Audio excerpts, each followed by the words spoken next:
25,000 টাকা কমিশনের মাধ্যমে সাব রেজিস্টার করে বাসায় লোককে হস্তান্তর করা যায় বা রেজিস্ট্রি করে দেওয়া যায়। তো তারা আমার বাবাকে আটক করে আমার বাবার সম্পত্তি তাহলে তো স্পষ্ট পরিষ্কার যে তারা এই সম্পত্তির জন্য এই মার্ডারটা করছে। আর এই বাড়িটা ছাড়া কিভাবে কনফার্ম হব? আমার একটা ধারণা যে তারা লিখে নিতে পারে। আমি যখন ভূমি অফিসে এটা তদন্ত করতে যাব তখন আমি বুঝতে পারবো এন্ট্রি হয়েছে। মামলা দুজনের বিরুদ্ধে করছি।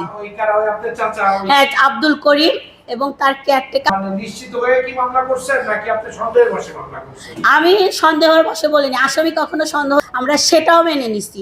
সেটা মেনে নিয়ে এখন 12 বছর আবার বসবাস করতেছি। এখন সে এটাও মানবে না, সেটা আবার ভেঙে দিবে।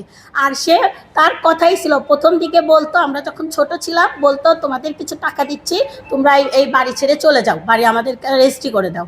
তার নিজে আমার মৃত বাবার কসম, আমার বাবা আমাকে নিজে, আমি যখন মের 20 তারিখে এই ঢাকা থেকে পাবনাতে আমার বাবার বাসায় আসছি তখন আমাকে বলছে। তো আমি বলছি ঠিক আছে, তারা যদি এগুলো বলে থাকে দেখো, আবার বললে তখন আমরা থানায় জানাবো। কিন্তু এর 1 মাস পরে তারা এই নির্মম হত্যাকাণ্ড চালাইছে। আমি আপনাদেরকে 100% গ্যারান্টি দিতে পারি, এই আলিম আর এই করিমকে আপনারা ধরার ব্যবস্থা করান। পুলিশ তাদেরকে করা জিজ্ঞাসাবাদ করুক, ওরা যে এর সাথে 100% কাজ করছে আর এদের সাথে কারা জড়িত আছে সব বের হয়ে আসবে। দুধের গাড়ি চালায়। এখন সে হ্যাঁ, ওইখানে তার ওই আলিম যে কেয়ারটেকার, খুনি আলিম যে কেয়ারটেকার, সেই থাকে ওইখানে। আমি শুধু সহযোগিতা চাই যাতে কোনো চক্রের কারণে আইন বিপথে যাইতে না পারি। আপনারা কি 3 ভাই বোন? না, আমরা 5 ভাই বোন। রেখেছে, দুর্গন্ধ বের হয়েছে, এভাবেই বলা হয়। পরে আমি ঘটনাস্থলে যাই, গিয়ে দেখি পুলিশ ওইখানে তদন্ত করছে। ওর ওইখানে বাগানের যে মালিক আছে তাকে আমি জিজ্ঞাসা করি, আপনি এটা কি সর্বপ্রথম কে দেখেছে? উনি বলে আমি দেখেছি। বললাম কখন? বলে আনুমানিক সকাল 8:30 থেকে 9টার মধ্যে। আমি বললাম আপনি কালকে এই বাগানে ছিলেন? বলে হ্যাঁ। কালকে এইরকম কিছু দেখেছেন? বলে না, আমি কালকে এই গাছের পাশের গাছের থেকে আম পেড়ে নিয়ে গেছি, আমি সন্ধ্যা অবধি এখানে কাজ করছি, এরকম কোনো কিছু দেখি নাই। আমি বললাম আপনি এখানে অনুপস্থিত অপরিচিত কারো আনাগোনা দেখেছেন? বলে যে না।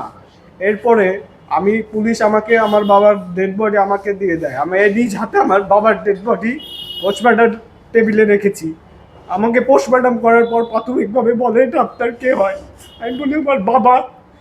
ওদেরকে এত নিষ্ঠুরভাবে হত্যা করছে, যারা করছে তাদের জিন্দা পোস্টমর্টম করা উচিত। আমার বাবার সঙ্গে আঘাত করা হয়েছে, কেটে দেওয়া হয়েছে। প্রচন্ড চোট, আমি নিজে চোখে পোস্টমর্টম দেখেছি। আমাকে বলে আপনি দেখতে পারবেন না, সহ্য করতে পারবেন না। আমি বলেছি আমাকে দেখতে হবে, আমাকে দেখতে হবে। এই পিছনের ব্যানার দেখার শক্তি আমার নাই, আমি এখনো পর্যন্ত দেখি নাই। গত 10 বছর আগে এখানে 2 জন মামলা করা হয়েছে। আমরা থানায় 3 জনের নাম দিয়েছিলাম। 2 নম্বর আসামি ছিল আমাদের এলাকায় মানিক খা, থানা থেকে তার নাম গ্রহণ করা হয় নাই। ইনফ্যাক্ট এর আগে যে আমরা এফআইআর গুলো করেছি সেখানেও আমরা মানিক খান নাম দিতে চাইছি, কিন্তু সেগুলো গ্রহণ করা হয় নাই। কোনো কারণবশত তার নাম সবসময় বাদ দেওয়া হয়েছে। এবারও সেটা করা হয়েছে। আমরা চাই তাকেও তদন্তের আওতায় আনা হোক। সে, করিম, আলিম, আরো কিছু লোক। কারণ ঘটনা যেটা হয়েছে এটা 2-3 জনের পক্ষে সেটা শেষ করা কখনোই সম্ভব না। একটা মানুষকে যেভাবে টর্চার করে মারছে, অন্তত বেশ কয়েকজন লোক লাগছে এইভাবে একটা মানুষকে মারতে। আর হ্যাঁ, সে আমাদের পাশের গ্রামেই তার বাড়ি। আমাদের গ্রামের 10 বছর আগে করিম আমাদেরকে যে আজ থেকে 10 বছর আগে দিন দুপুরে আমাদের বাসায় আমাদের সপরিবারকে হত্যা করার চেষ্টা করা হয়েছিল।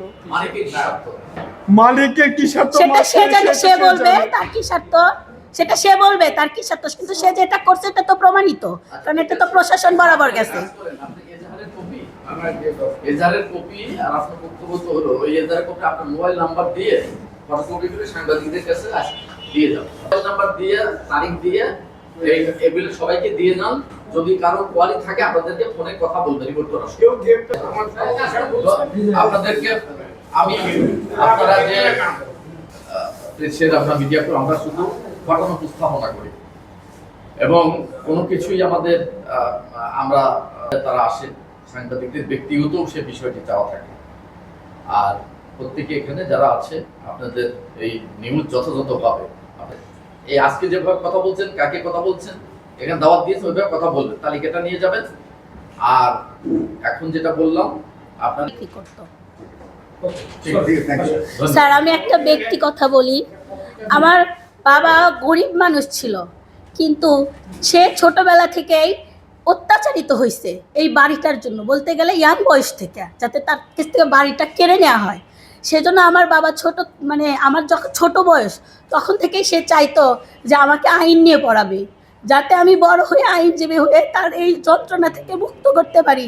আমার বাবা অত্যন্ত গরিব মানুষ, তারপরেও আমি খুব ভালো প্রতিষ্ঠান থেকে আইন শিক্ষা নিয়ে আমি এখন ঢাকা ইউনিভার্সিটিতে LLM এ পড়াশোনা করছি এবং আমি ঢাকা দায়রা জজ কোর্টে প্র্যাকটিস করছি। কিন্তু আমার বাবা তো এটা পেল না, যে এত কষ্ট করলো সে তো এটা পেল না। তাহলে যারা তাকে এটা পেলতে দিল না তাদের বিচার হওয়া খুব প্রয়োজন। আর আমি চাই আপনারা এই সংবাদটা অবশ্যই প্রধানমন্ত্রী পর্যন্ত পৌঁছাবেন। ধন্যবাদ।